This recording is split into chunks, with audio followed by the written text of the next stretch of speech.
In the middle of ancient landscapes, people built tombs that still confuse historians today. At first glance, they look like burial chambers. But when the sunlight enters at the right angle, something strange happens. The stones seem to align with the sky. And suddenly, these ancient graves don't look like graves at all. For thousands of years, people believed these were simply places for the dead. Heavy stones, narrow passages, dark chambers buried under earth.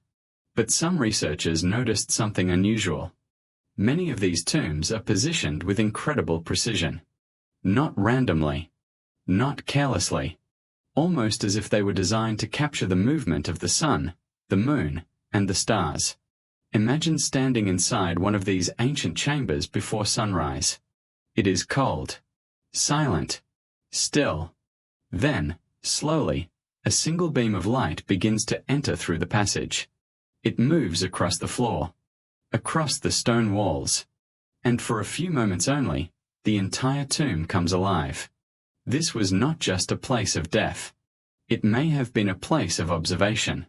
The builders of these tombs knew something important. They knew where the sun rose. They knew how the seasons changed. They knew the sky with a level of precision that should not be possible for people using simple tools. And they built that knowledge into stone. That is what makes these structures so strange. They were not only monuments. They were instruments. In some cases, the tombs line up perfectly with the summer or winter solstice. That means on a specific day of the year, sunlight reaches deep into the chamber. On every other day, it does not. That kind of alignment is not accidental.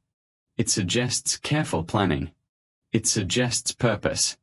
It suggests that ancient people were watching the heavens far more closely than modern history often admits. So what were these places really?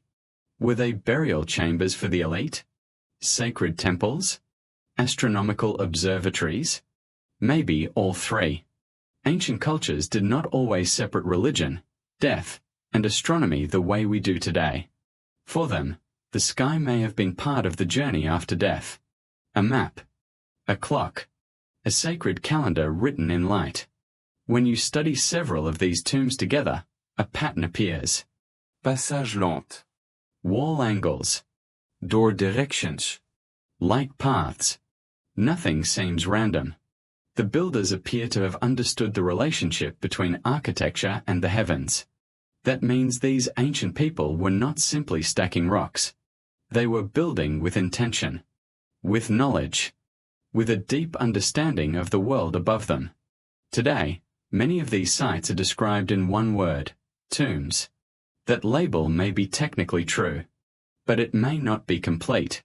Because if a structure is built to follow the sun, track the seasons, and mark celestial events, then it is more than a grave. It is a machine of memory, a stone calendar, a spiritual observatory. And perhaps that is why these places still feel mysterious. Why would ancient people go to such enormous effort for the dead? Why build corridors with precise angles? Why align stone chambers with stars that rise only once a year? The answer may be simple. Because death was not the end. It was part of a larger cosmic order. And these tombs may have been designed to connect the human world with the sky above it. So the next time you see an ancient stone tomb, do not look at it only as a burial place. Look at it as a message. A message from people who understood the sky. A message carved into stone. A message that has survived for thousands of years. Maybe these were not just graves. Maybe they were ancient observatories. And maybe the sky was the real destination all along. And maybe the sky was the real destination all along. If you want to explore more about the old world history, subscribe for more videos.